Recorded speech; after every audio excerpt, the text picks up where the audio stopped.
Good afternoon, everybody. Thanks for taking the time to join us for the webinar today. We're going to be talking about fitness to practice. My name's Paul. I'm one of the Deputy Directors of Professional Regulation here at the Nursing and Midwifery Council. I'll be taking us through the conversation today.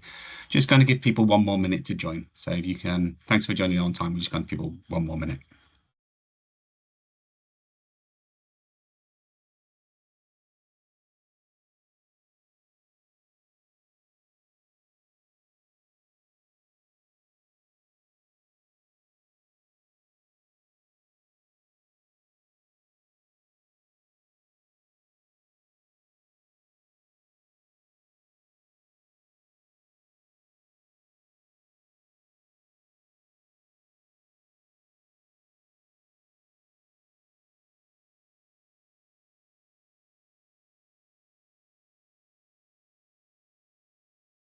Okay.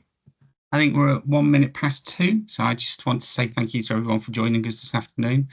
My name's Paul. I'm one of the Deputy Directors of Professional Regulation here at the Nursing and Midwifery Council. That means that I'm responsible for the operation of our fitness to practice function and process. I'm joined today by colleagues from UNISON, Unite, the Royal College of Midwives and the Royal College of Nurses. And over the next hour, we're hoping to provide you with some clear and practical information about what the fitness to practice process is there for, give you some details of how the process is intended to operate, and make you aware of some of the support that is available to professionals involved in our process from the NMC, but also importantly through the union colleagues that we have represented on this call today. Whilst we only receive complaints about a very small percentage of those who are registered with us here at the NMC, we do recognise that it's a really upsetting and stressful time and process to be involved in. And what we hope is that today, hearing from us alongside the unions will be helpful should you ever have a concern raised about you, or should you ever be supporting or working alongside somebody who's involved in our processes. And I do know there are some people who've registered today who are involved in our processes, and I do hope some of what we cover today is helpful. We've devoted half of this session to questions, and we'll be taking those at the end after a short presentation from me and then a short presentation from union colleagues. So we can have the next slide, please, Gorinda, colleague in the background, and we're just going to do a little bit of housekeeping. So just so everyone knows, this session is being recorded and the link will be sent to you and to everyone who's registered afterwards. That means that you can come back and listen to what we said, or share with colleagues if you think they'll find it useful or helpful. Everybody except those who are muted, and everyone except those presenting are muted, and we're not going to be using the raise your hand feature today. So please use the Q&A feature to raise questions at any time, and we'll come to them, as I said, in the second half of the session. We are moderating those questions that come through, and that's purely so we can group them, theme them, and that will make sure that we are able to sort of like deal with as many different themes as possible in the time that we've got. If you see questions from other people on the call that are of particular interest to you, you can upvote them, and we'll use that to help us prioritise when we get to the Q&A session. For those of you who use live captioning, that is available, and you simply need to click on more in the top bar, then click on language and speech, and then as it says there, turn on live captions. And if you're listening to us today as an audio-only participant, you still can ask questions. You just need to email externalaffairs@nmc-uk.org, and we'll pick up your questions from that address. The final point I'll make on the housekeeping slide is just please be aware, it is important, we can't answer or respond to case-specific queries or questions today. If you have got a specific question about a fitness to practice case, that won't be visible to others in the Q&A screen view, but we will pick up those questions after the session and we'll do our best to come back to you if there's something that we're able to assist you with. So thank you. We'll move on from housekeeping. Before the session, as part of the registration process, we asked you to take a poll, which was about how well you understood the process and how much you understood about the support that was available to you as professionals. This slide just is a summary version of the responses that we received. I think we've got a fair spread. We've got some people that don't really know anything about fitness to practice. We've got some people who feel very confident in their understanding of fitness to practice and the support that's available.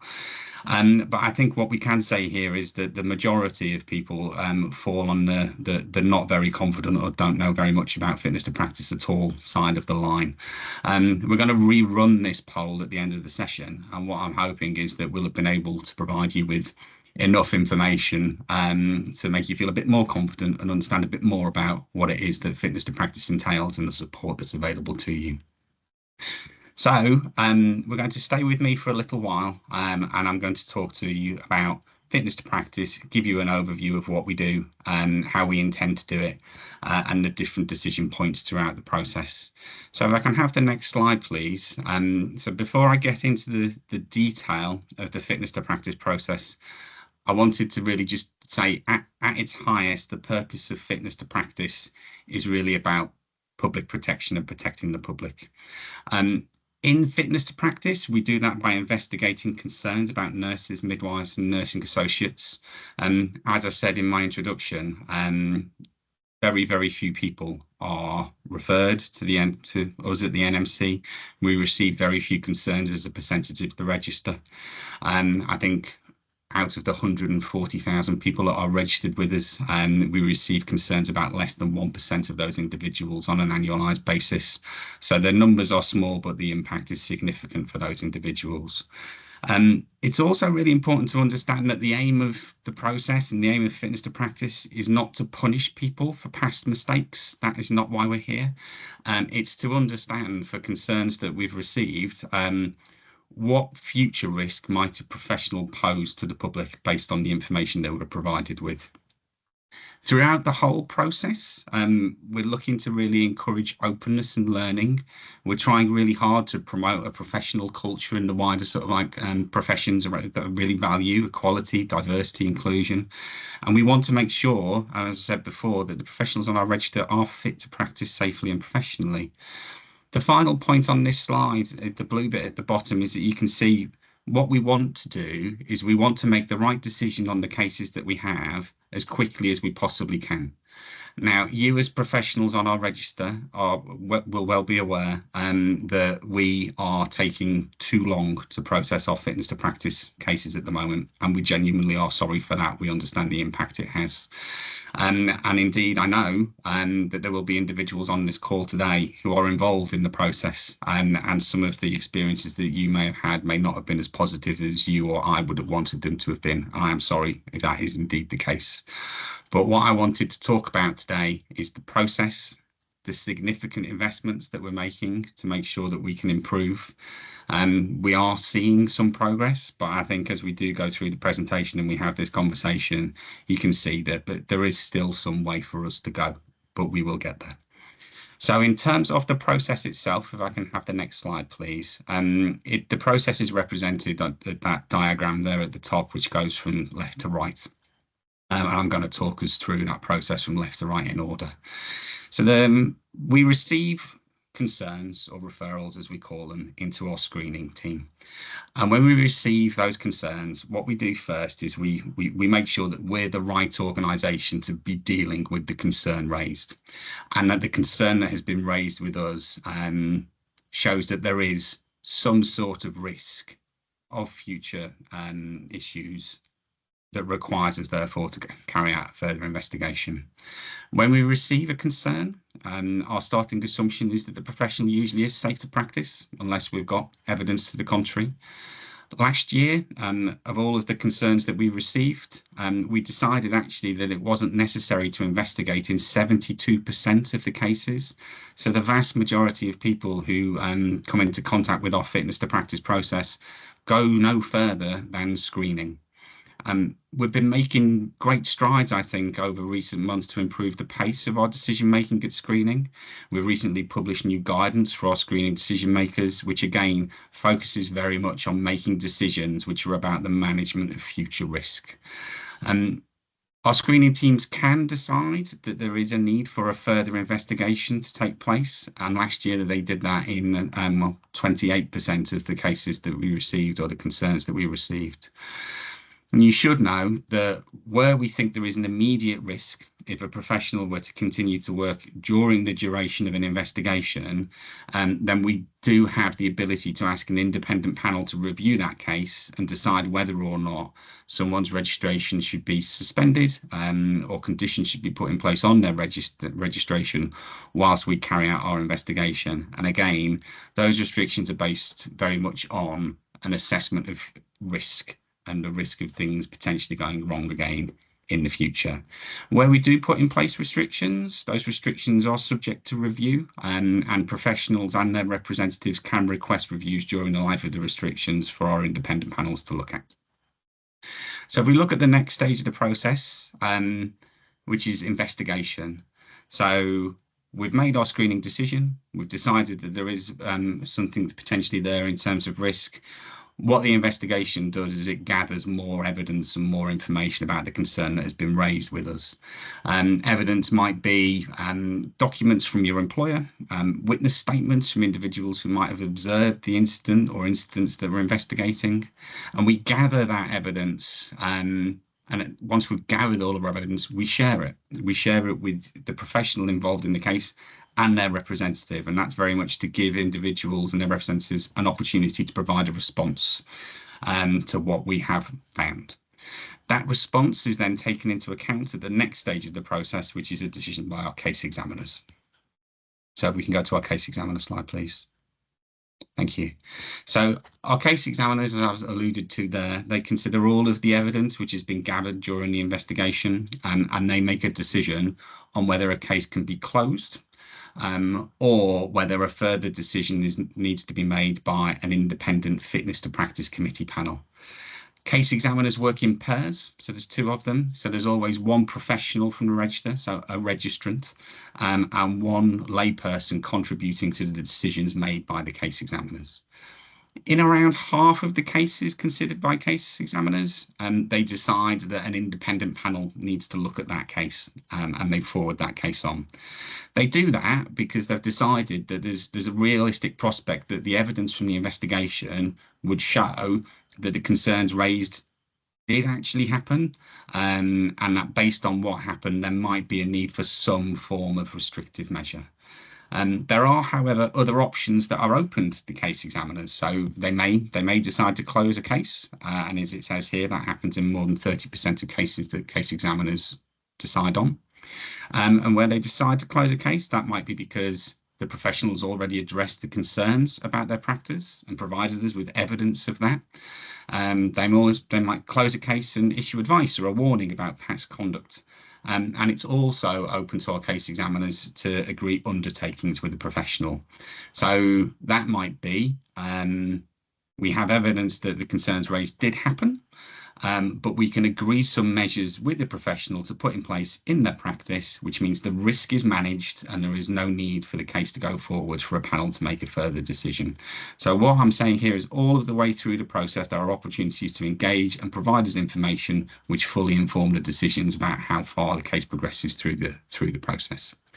So on the next slide, where we talk about case adjudication, if the case examiners decide that a case does need to be considered by an independent panel, then it moves to this final stage of the process, so adjudication.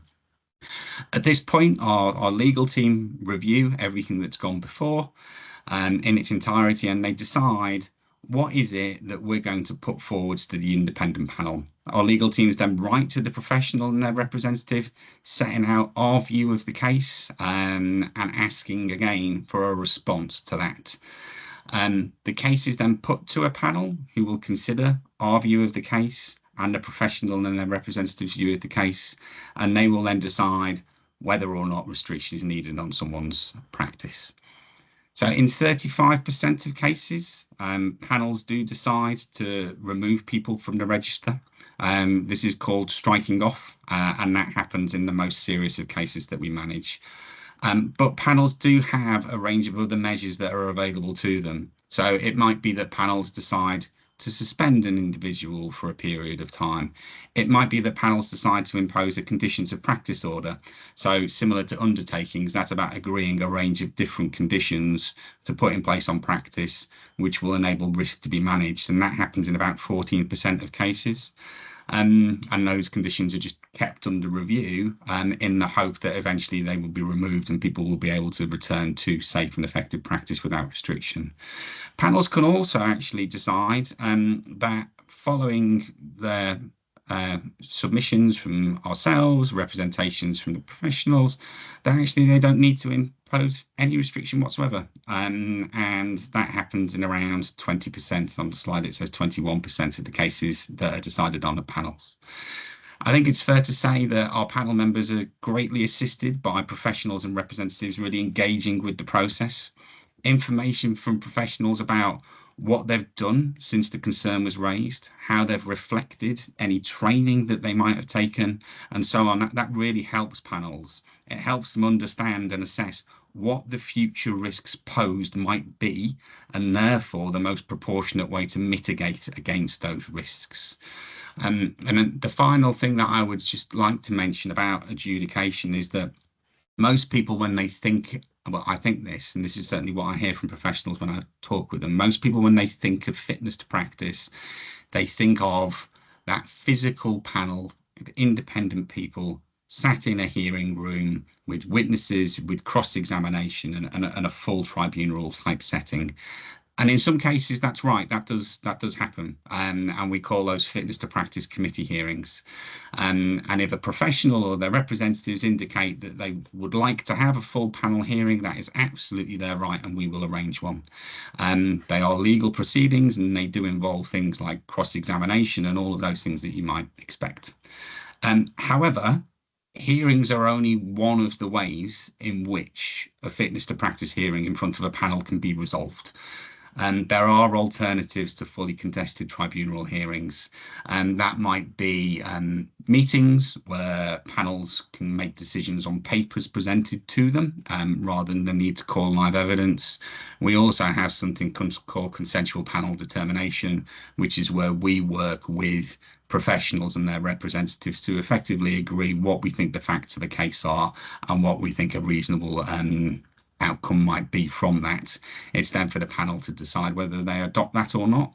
But what I'm trying to say here is there are alternatives to full hearings. We think that those alternatives probably at the moment are underutilised. And I think from our perspective, we would like hearings to be the exception rather than the norm. And there's lots of work in our future sort of like improvement plans to see what we can do to really use alternative ways of resolving cases at adjudication. So I've gone through the process in relatively short order. I hope that was helpful. What I would like to do is I'd like to talk a little bit more about sort of like the support that we offer whilst the process is ongoing. So this slide here, I think we call it resources, but I think we really do recognise that the process is challenging. It's difficult. We recognise the impact it has on everybody that's involved, and that includes the professionals on our register. But there are resources that are available to help. So across the top there with the QR codes, we have a full fitness to practice library. So I've spoken to you quite quickly about the process. At each part of the process, there are guidance documents talking about the different things that happen at those parts of the process and how we arrive at decisions and how we make decisions. That's all on our website. We also have a care line. We call it the Fitness to Practice care line, and that's available for professionals who are involved in our process who need some support, be that emotional or practical. And that care line gives you access, which is free, to trained counsellors, and that service is open 24 hours a day, 7 days a week. As well as being free, it's fully independent from us at the NMC, and there is full confidentiality in place between the care line providers and us. We don't know when you have called that line, and that line there is for you, not for us. You can also get support, as it says in the third box there, from other organisations, and that includes the trade unions that you can see or you will be meeting later on in the conversation, who are always very happy and keen to support their members through the process. As I said earlier on, we know we're taking too long to process our cases at the moment, but as part of the investment that we're making, we are investing in the solution to sort of support people as well as progress cases more quickly. And I just wanted to mention a couple of things from this slide that I hope might be interesting to hear about. So one is the creation of a pilot team to manage cases where there is a link between the case we're investigating and the health of the professional. We're very much focused on providing the right support to the individual and tailoring our investigation appropriately. The other is the creation of a new team to improve the experience of professionals going through our process. That team is, as I say, still relatively new. However, one of the things that we have identified is that about half of the individuals who we're currently providing active support to don't have formal representation when it's something that actually might be of benefit to them. I think what I'll do there is I'll stop. I think I've been talking for 20 minutes or so. And what I'd like to do is I'd like to introduce or invite Dr. Gail Adams, OBE, from Unison to talk about the support which is available from the unions. Gail, may I hand to you, please? Thanks. Sorry, no one ever uses my title. I get a bit shocked when people do. So thanks, Paul. If I can move straight on to the next slide, because I'm conscious of time and want to maximise the time for questions. So as Paul said, my name's Gail, and I head up Unison's Professional Services Unit. But on the call also today, our colleagues Suzanne from the RCM, Lucy from the RCN, and Dave from Unite. And all of us will be participating in the panel questions at the end.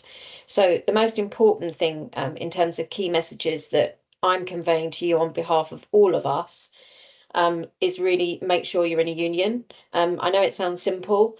We all start work. None of us have the intention of getting into any trouble. None of us look for trouble, but sometimes things happen. So fundamentally, be in a union.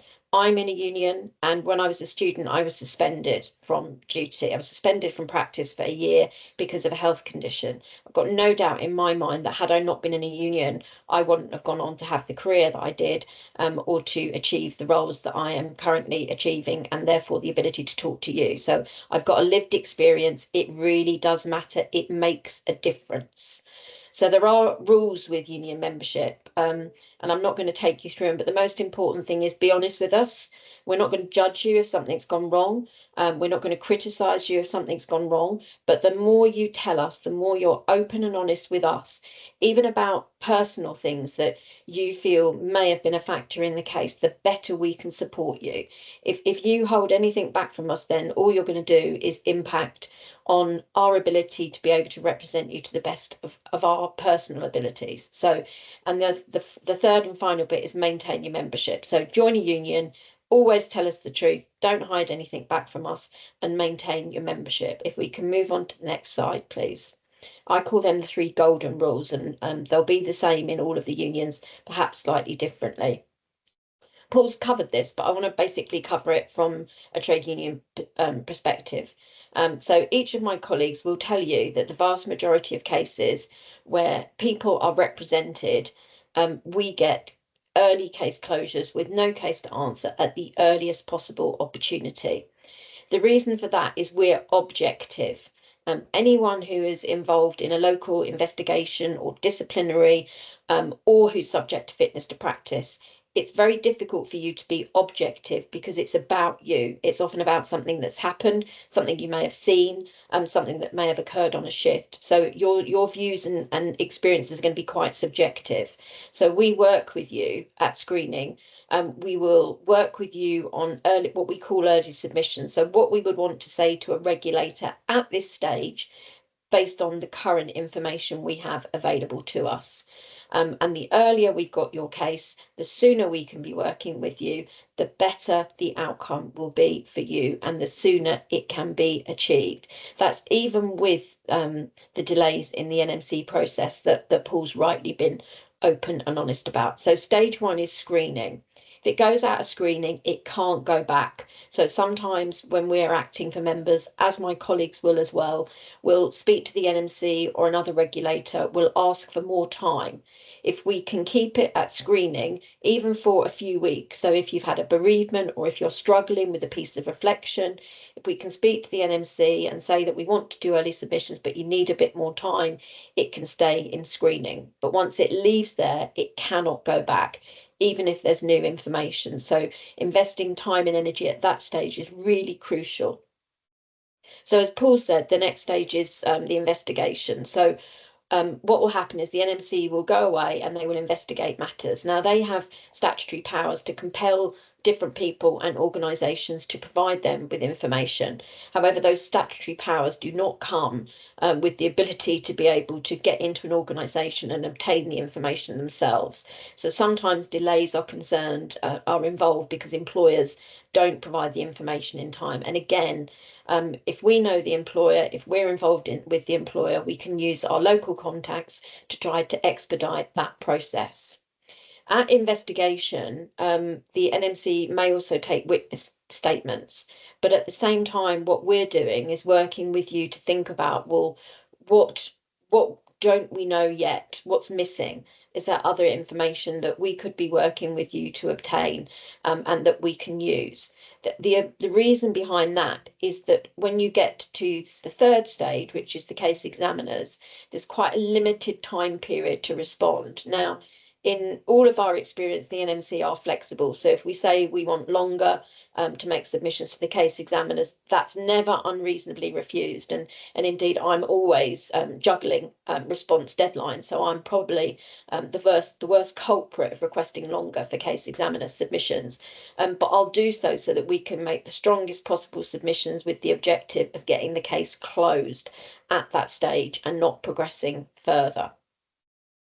At case examiners, as Paul mentioned, they can also issue warnings and undertakings. So again, it's our job to advise you on whether or not we feel that's reasonable based on the allegations, based on what you say happened, and also sometimes based on what the evidence is saying, because there can be a difference. You know, our memory does play tricks on us on occasions, and what we might recall at the beginning can, you know, our opinion on it can change. So we will work with you on that. We'll explain what warnings are. With the undertaking, sometimes we'll go back to the NMC and we'll suggest changes. Again, we've had no issues with the NMC changing the actual undertakings, but the undertakings have to be achievable. So they have to be written in such a way that you can meet them within the time frame. They have to be objective and they have to also relate to what the matter is. So if it was a medication error, for example, it might mean updating your medication administration. But if it was a medication error and they asked you to do a piece of research on control and restraint, well, that's got no bearing on the case, and we would tell them basically no way, Jose, and that's normally accommodated with the NMC. So at hearings, they are formal processes, as Paul said. There's a time when you can speak and a time when you can't. They can be quite daunting, but whoever your representative is, they will be with you each step of the way. I do hearings myself, as well as managing the team. I have my own caseload. So I will do in-person hearings, I will do Teams hearings. I will meet, if it's an in-person hearing, I'll meet with the registrant at the NMC, normally sort of 8:30, and we have a cup of tea and something to eat and just a soft landing, take you round there. But we'll be with you throughout the entire process. We'll advise you at each step of the process. We'll explain as things go on. So you can see the investment that you get from being in a union and the benefit that it brings if you or your friends or colleagues are ever subject to a fitness to practice process. Can I move on to the next slide, please? So I thought I'd just cover very quickly on behalf of us all interim orders. So the most important thing to say is you get very little notice of an interim order because it's an urgent matter. So the minimum amount of notice the NMC have to give you is 7 days. So if you ever get something telling you that there's an interim order hearing, we are your first phone call. Don't put it on the dining room table and put lots of stuff on top of it and forget about it. Act on it and do so immediately. The other important distinction is it's a risk assessment. It's not a determination if something happened or didn't happen. It's, are you capable of safe and effective practice without any restrictions being placed on your nursing practice at that moment in time. So the panel will go through a risk assessment process. And again, you will be represented. You're more likely, if you're represented, to not be subject to either conditions or most definitely not subject to a suspension order. So as part of that process, we'll work with you at very short notice. I've picked up hearings at 4 o'clock in the afternoon for the next day. So we'll work with you and we'll work late into the night to make sure that we can make oral submissions on your behalf. The other important thing is you say nothing, literally nanu. All you say is your name and confirm your PIN number. Your representative will do everything for you and say everything for you. If a panel asks you a question, we answer it. We may have to have an adjournment so that we can discuss that question with you. But these are risk assessment. It is not where you would give evidence or express what happened. That's our job, and that's to protect your best interest because the NMC have yet to investigate it. So as Paul said, these are the outcomes: no order, conditions of practice, or a suspension order. A suspension order is the most serious because it would then be illegal for you to practice as a nurse, and it also has financial implications for your earning. So we would always do everything we can to avoid a suspension order. Currently, the NMC rules say that any condition has to be reviewed every 6 months, but it can be reviewed early if new information comes to light. So if I can move on to the next slide, please. Again, we get lots of questions as union reps about health conditions. So the exam question that any regulator has to answer and has to be satisfied about are you capable of safe and effective practice? If the answer to that question, irrespective of what your health condition is, then you de facto are safe to practice. But there are some conditions that a regulator would be concerned about. And although I've put mental health here, I'm talking about more extreme cases of mental health where somebody may be in crisis or psychotic. I'm not talking about the other spectrum, such as anxiety or depression, which, 1 in 4 people in society have, and we've got hundreds of thousands on the register. So a number of registrants are going to experience mental health conditions that are nothing to do with the regulator. The other thing that concerns them is alcohol, and finally, drug dependency. So in health, we would be looking for information about how you manage your health. We'd also be looking at what you're doing to maintain your health. Many health conditions, as you'll be aware, are covered by the Equalities Act, and we will be utilising that to maximise your defence.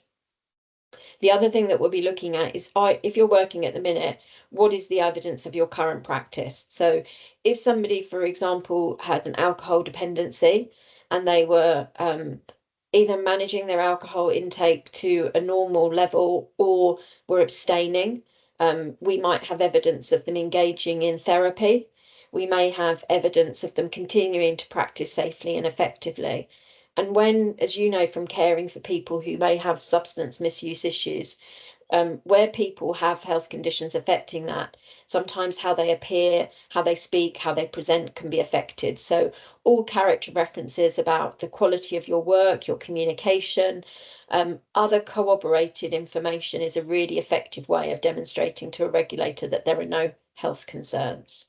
And even if there are, it's a forward-looking matter. It's not what happened at the time, it's what's happening now and how are you managing your health. So can you spot if your health is changing or deteriorating? Do you see your GP? Those kind of factors can make a real important reassuring safety net for any regulator. If I can move on to the next slide. So I'm going to power through this. So I've told you about honesty, reflection. So if something happened, showing your insight, what you've learnt from it, how you would do it differently. If it was something in regards to clinical practice, have you updated your training? Now, even if you say something didn't happen, which can often be the case, I always say it's not about whether it happened or not, but actually pausing and taking the opportunity to just update your knowledge and understanding is helpful for any of us. I never say that I have learned everything. I'm always learning stuff every day. So I'm always keen to learn and to listen and to look at what we're doing and are we doing it to the best of our ability. So I've talked about evidence of training. You have to do this for your revalidation. So, whatever you gather for any fitness to practice process can be used as evidence of revalidation as well. So we're not asking you to reinvent the wheel. Testimonials, your CV to show the breadth of your experience and to put this possibly one single event into context. And if it's a health case, medical evidence is always really helpful as well. But you have a right to privacy, and we will discuss with you whether there is merit in disclosing any of that information and whether it is relevant to the matter that the NMC are considering. If I can move on, please. So the next slides I'm not going to take you through, but all of the organisations have produced a slide that basically tells you about what the organisations are doing and what they will offer. So my takeaway message is make sure you're in a union. It does make a difference. You never know if you're going to need us. But you don't get behind a wheel of a car without insurance. You don't own a house without insurance. This is about protecting your career and protecting your livelihood. So I'm going to pause at that stage and hand back to Paul and thank my trade union colleagues for working with me to produce this presentation. Thanks, Paul.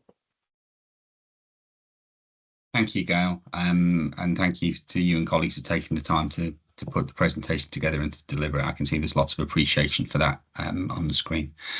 We're now going to move into sort of like the question and answer part of the session. So just as a reminder, we've got Gail here from Unison, we have Lucy who's here from the Royal College of Nursing, we've got Dave from Unite, and we've got Suzanne who's here with us from the Royal College of Midwifery. So welcome to your panel.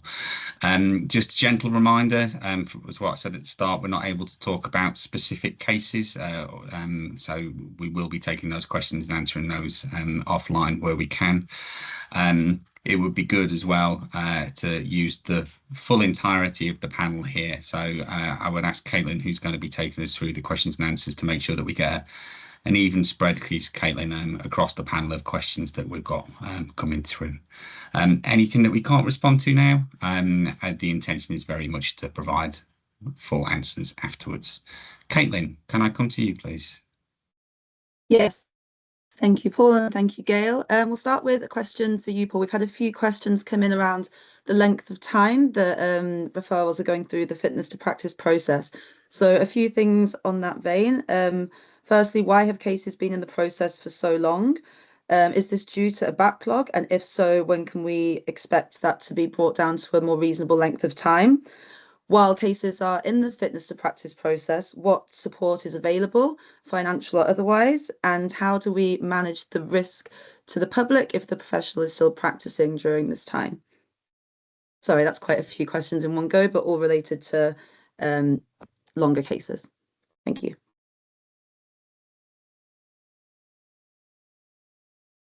Thank you, Caitlin.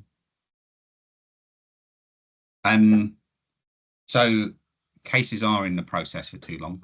I think we know that, and we know that cases have been in the process for too long, for some time now, for a number of years. I think that there are a range of different reasons. One of the most significant reasons for us is we paused casework during COVID, and I don't think we've ever really recovered from that. It's not an excuse, it's just something that happened. And I think that we expect to be much further on in terms of our backlog recovery by now. So in answer to the direct answer to the question, yes, there is a backlog of cases within the process. Prior to COVID and our decision to pause our casework, which we made so people weren't having to be involved in fitness to practice as well as provide care at the same time, we were aiming to progress cases, or moving towards progressing cases, in sort of like 15 to 18 months end to end. We are not near that at the moment. We are starting to see some improvements. So at the early part of our process in screening, we're seeing a significant reduction in the length of time it takes for cases to have a screening decision made on them, and that decrease continues. And we've made significant investment both in terms of the guidance development, but also people to process cases, and we're seeing the benefits of that. What we still have, though, is we do have delays at the investigation stage of our process and the adjudication stage of our process. And cases are, I think, as I've seen in the chat, in some cases taking years. We recognise that, and we are looking at the moment about what we can do to make interventions and further targeted investment to bring those wait times down. I'm sure that most people on the call will have seen that last year we had a review by Nazir Asfar and Associates, which looked at our organisation. It was an independent review. That review made a number of recommendations about how quickly we should move back to the position of not having backlogs. And that position recommended that our backlogs at screening were resolved in, well, this year, investigations next year, and that we should try where possible to erode the backlog of cases at adjudication by 2027 and look at options around that. At the moment, we are on track for the first of those recommendations.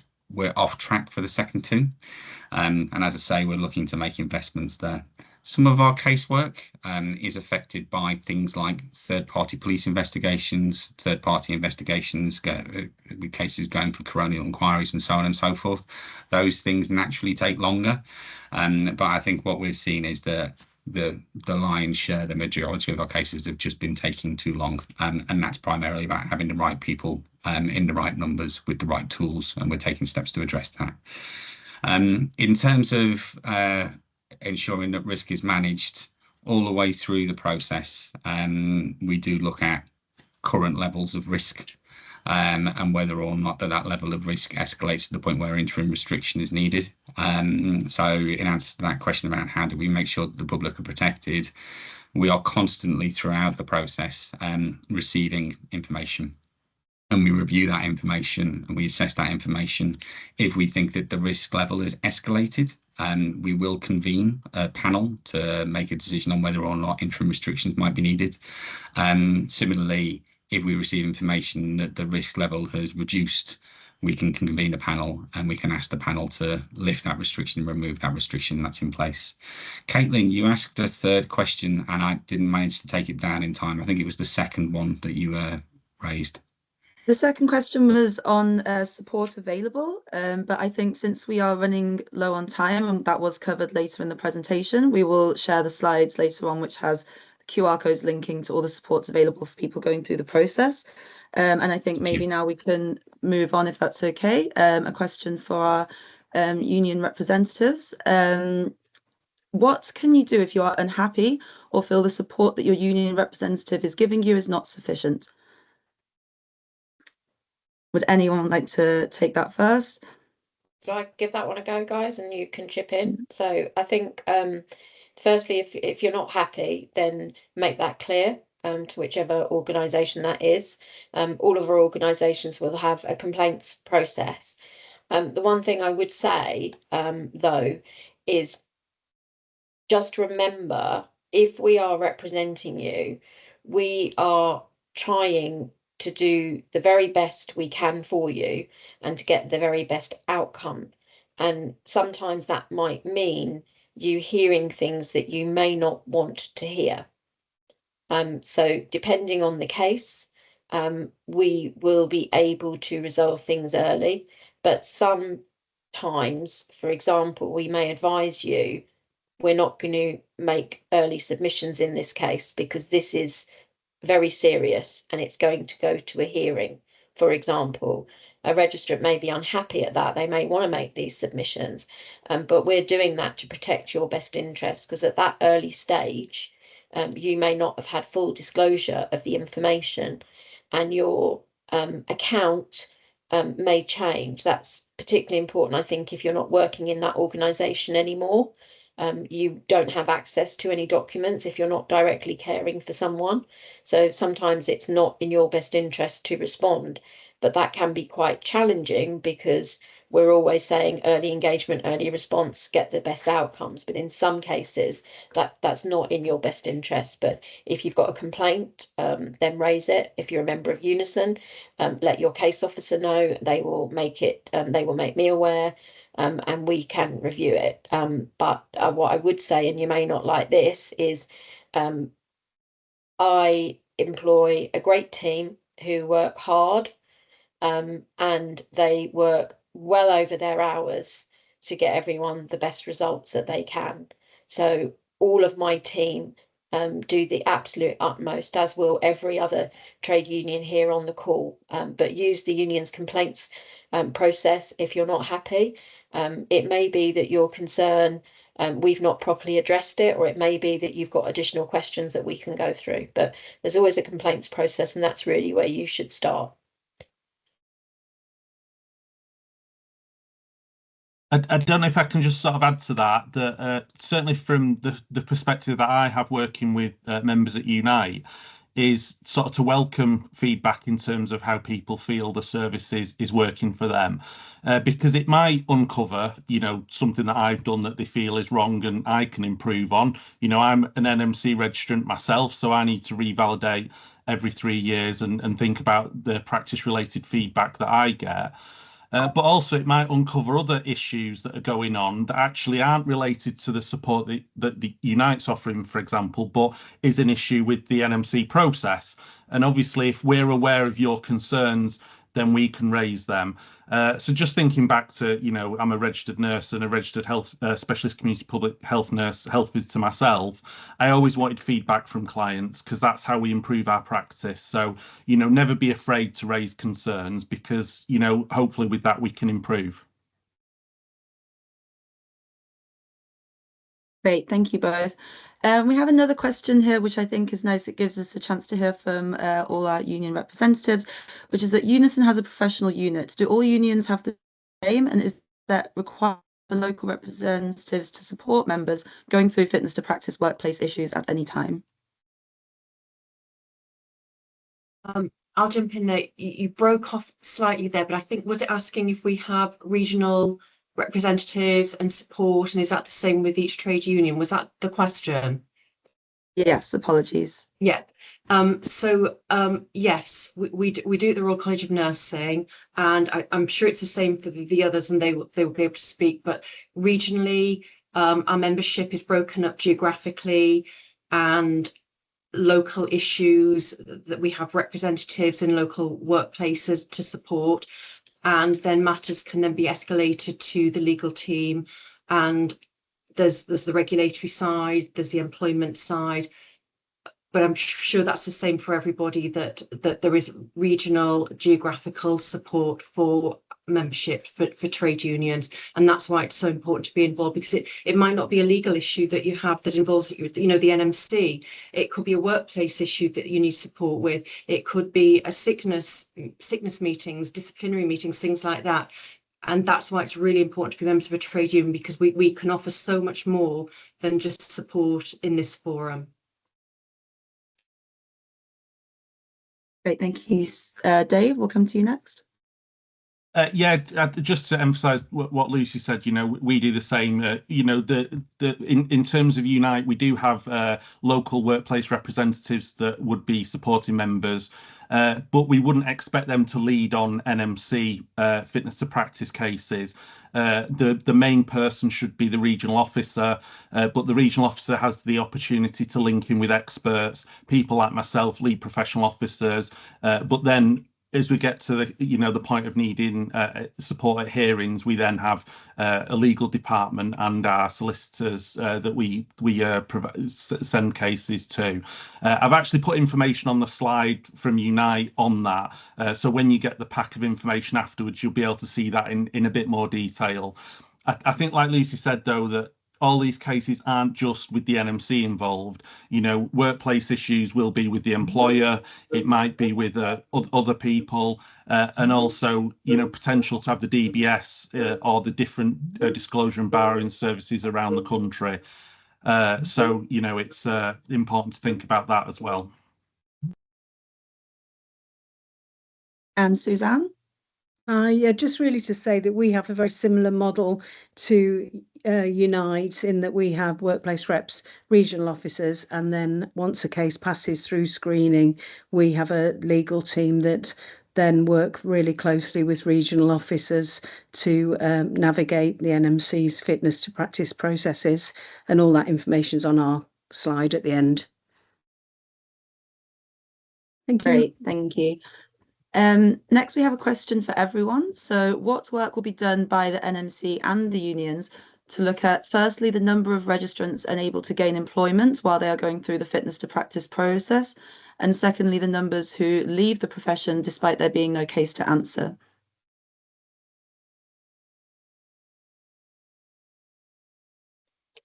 Shall I start and then Connie's kick in? So I think Thank you, Gail. Paul, correct me if I'm wrong, but we're getting close to where the NMC will be publishing the annual review of the register shortly, won't we? That's normally in the summer. So then we'll have the most up-to-date data on people who've left the register. I think the last time we looked at the data, one of the interesting components was that nurses and midwives were more likely to be reported sort of in the second half of their career. It's more likely older nurses, not old nurses, so sort of like 40 plus. And I know that's not old because I'm 60 at the end of the year. But in regards to the first part of your question, and I've just got a brain block, which was about what are we doing? Paul will sort of concur. I'm a bit of a broken record on some things. So we've been banging on about, how do we stop the tap? How do we stop cases being referred in the first place? So we are talking to the NMC around things that we can do. This webinar explaining fitness to practice is one of them, but we've been talking about other ideas so that we can better help registrants prevent things happening in the first place. I think all of the unions work closely with the NMC, and I say that really positively because all of us have been very critical on occasions, me so probably more than others, and but equally where we have been able to influence change has been around some of the fitness to practice processes. So we've talked about how do we, so for example, one of the things we fed back on is having much more senior experienced case officers and senior clinicians in screening. The people that are rather like the acute side, you put your most senior nurses in A&E, you put your most senior midwives in delivery suite, especially if you've got high risk pregnancies. You want people who are confident making decisions. So some of the things that we've discussed collaboratively all together are already being changed, but it's a long road. So we're talking about how do we turn the tap off. We've talked about how do we focus at different times so that we can try to shift. So we've got a backlog with people waiting for hearings, for example. We've talked about, is there new updated information that wasn't available at the time? So although we don't discuss individual cases at our meetings, that's not their purpose, but we do talk about where the general blockers are and where we can be helpful. And as I said, it's, we don't give the NMC by any chance an easy ride. And it's important that that part of our job is to ask the awkward questions.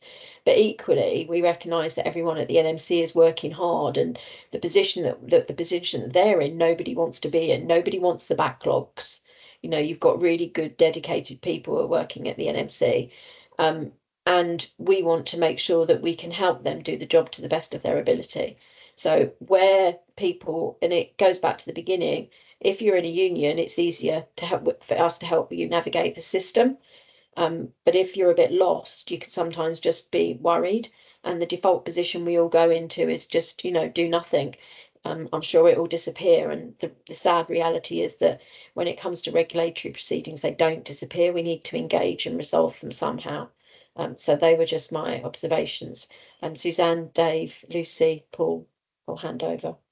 Mind if I just come in quickly, and then maybe the rest of the panel can come in. So thank you for the question. I think I'll probably answer it in three parts. So as well as having conversations about what we might be able to do differently with union colleagues, we also have other, key and interested stakeholders that we talk to about a range of things. And one key stakeholder group, as you would expect, is employing organisations. And we do talk with employing organisations about when people can work, when they can't work, from our perspective. So for those individuals who aren't currently subject to interim restrictions, those individuals can work. And I think one of the things that we can do as an organisation, and I think I've got some colleagues from our Employer Link service on the call, is be more, maybe have more conversations with employing organisations about what that looks like. And if we aren't restricting people, then our assessment is that they are actually fit to practice. There may be things that employers are doing locally that we're not aware of, but I think we can improve our employer kind of like engagement and make sure that we're clearer in terms of when we think people can work and when they can't. Sometimes individuals, even though they're not subject to restriction, feel as though they can't work, and this may go into the second part of the question around no case to answer, and people feeling they need to leave the profession. So I think the second part of what we can do is we can do things quicker. And as I've sort of like alluded to and pointed to, we've got a whole programme of works around making sure that the process operates in a more effective, quicker way, so people get their outcomes sooner and they don't become disheartened.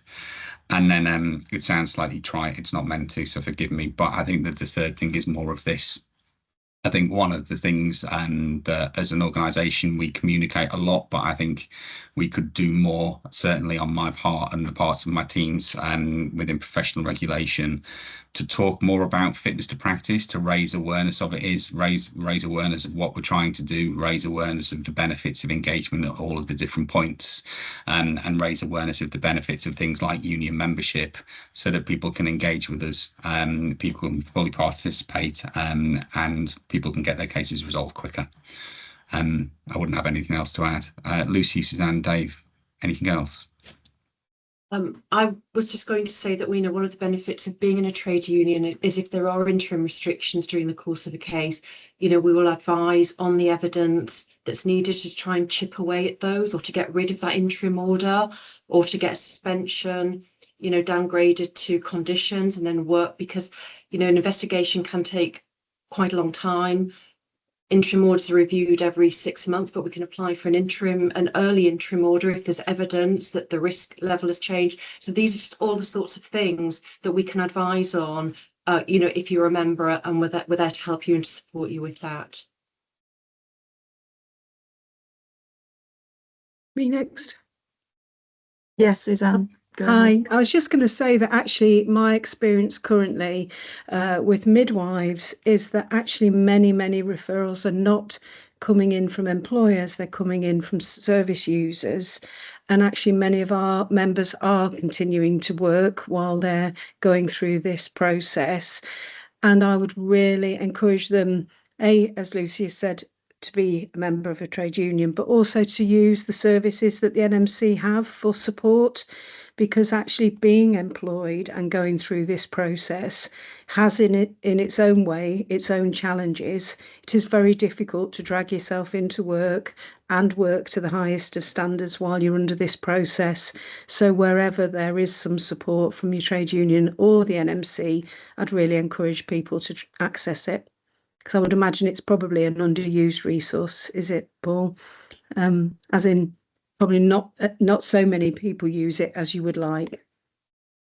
I think, Suzanne, it's fair to say we would like to see more people engaging and using the resources we've got available.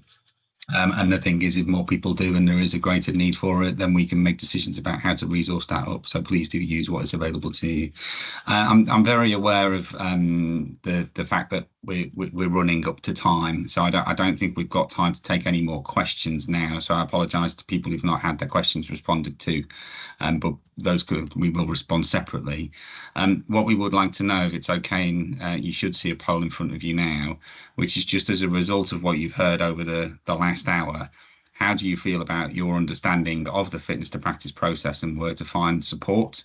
So this is a repeat of the question at registration. If you can't see the poll, it's probably a compatibility issue with the software that you're using. Pop your response into the Q&A, and we will come back to you and log that response separately, so we've got an overall picture.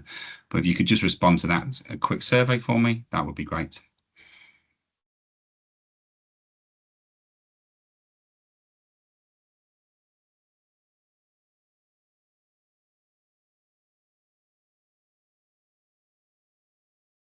I'll just give it another 20 seconds before we close.